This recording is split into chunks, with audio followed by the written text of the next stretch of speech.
Transfer, Niba. It's about to move. Transfer, Niba, Papa, transfer. Oh, it's going. Good afternoon, Bronx explorers. Welcome aboard the Wild Asian Monorail. My name is Roshana, and I'll be your guide and driver, and you'll be my field scientist in training. After we cross over the Bronx River, we'll be transported to Asia as if by magic. We'll be visiting animals from China to India, Cambodia to Nepal, and more. But for your safety, please remain seated at all times with your hands and feet in the carts. Oh, look. Bronx River. Here at the Bronx Zoo, we are the headquarters of the Wildlife Conservation Society, also known as WCS. We have scientists and eco guards working in the fields, and zookeepers working here at home to protect animals all over the world. So think about what an animal is doing and what it means to you. We have now traveled over 7,000 miles and arrived in Asia. Be on the lookout for animals.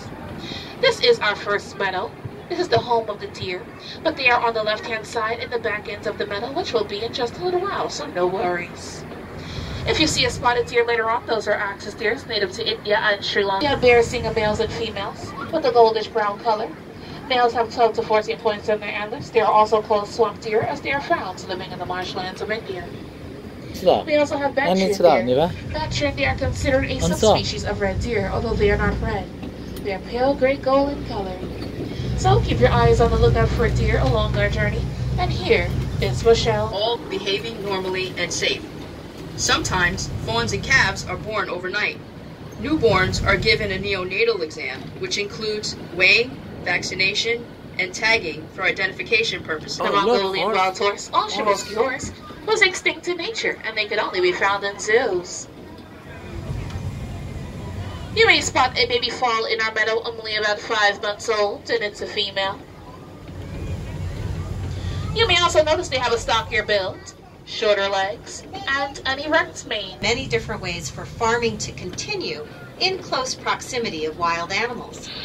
One strategy was to soak ropes in chili powder and place some around the crops. Elephants do not like possible become possible and to see hope restored. That's what's happening today with Przewalski's horse. We're now gliding along a new meadow on the lookout for a next species in the world. Males weigh over 2,000 pounds, as much as a small car. They can stand up to 6 feet tall and are 10 feet long. But behind you now is just traffic on the Bronx River Parkway, and the large fence directly in front of us is used to reduce the noise of our city's traffic. As we round the bend, we're now on the lookout for a tiger. So please remain seated at all times with your hands and feet inside the cars. What's your species? He's going to say roar. Is he going to say roar? Let's see. You see it, Niba? Oh, there. Tigers hunt a variety of animals, but they prefer wild pigs and medium-sized deer. Typically, a tiger will gorge itself on a fresh kill, eating as much as 40 pounds of meat at one time. Just think, that's about 160 hamburgers in just one setting. After a meal of that size, a tiger will usually not eat again, and can sleep to well over 22 hours in a day. You can get a closer look at tigers by visiting Tiger Mountain.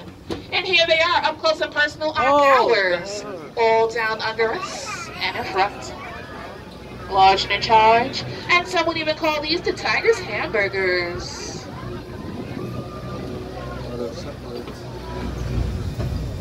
And down below, we're approaching the deer meadow. The little ones, white underbellies, tan tops, those are black buck antelopes. Spotted deers are axis deers, pale gray gold color, those are Bactrian deer. Dark brown tops, those are black buck antelopes as well, and gold color, those are bear-singer males and females. Here's a little bit more about what we do here in the fields. WCS works with many species of tigers in the wild and at the zoo.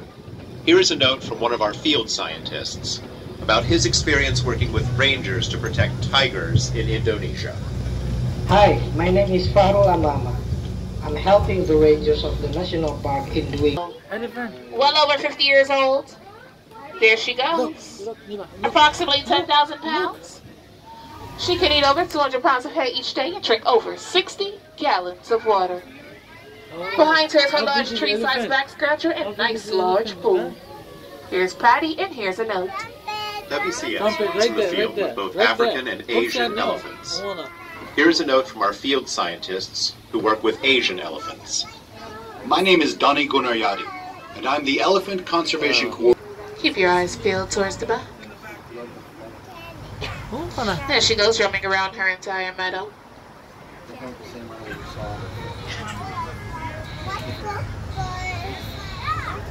하나 안 써?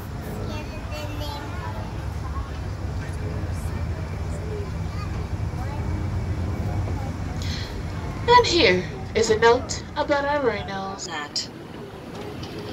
In the next area, we're now on the lookout for 4 different deer species and 1 kind of antelope. As if it's the deer you see with the shaggier coats, those are nilgai antelopes, the largest of the antelope species. Males have horns while the females do not.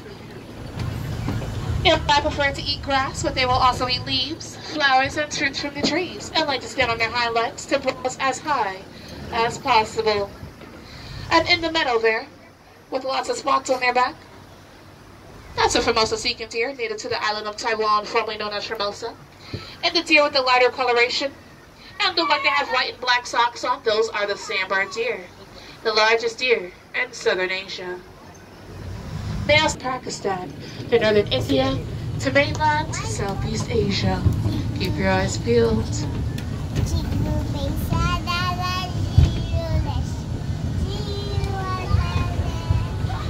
And majority of our deer are on the left-hand side of the meadow, where they can be found in the afternoon time as of now. And they sit up here on the right-hand side in the morning time and along the back fence lines.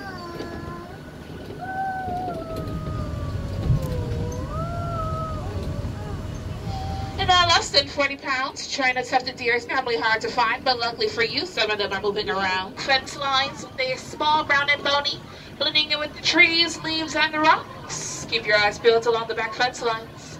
They have a white tail and rump. They're very great hiders, so it's okay if you don't see any more. We have some to your right if you look carefully in just a moment. You'll be able to see fish and turtles. So sit back, relax, and enjoy the views. 안 써, 안 써. big fish 도 하나 써, 하나.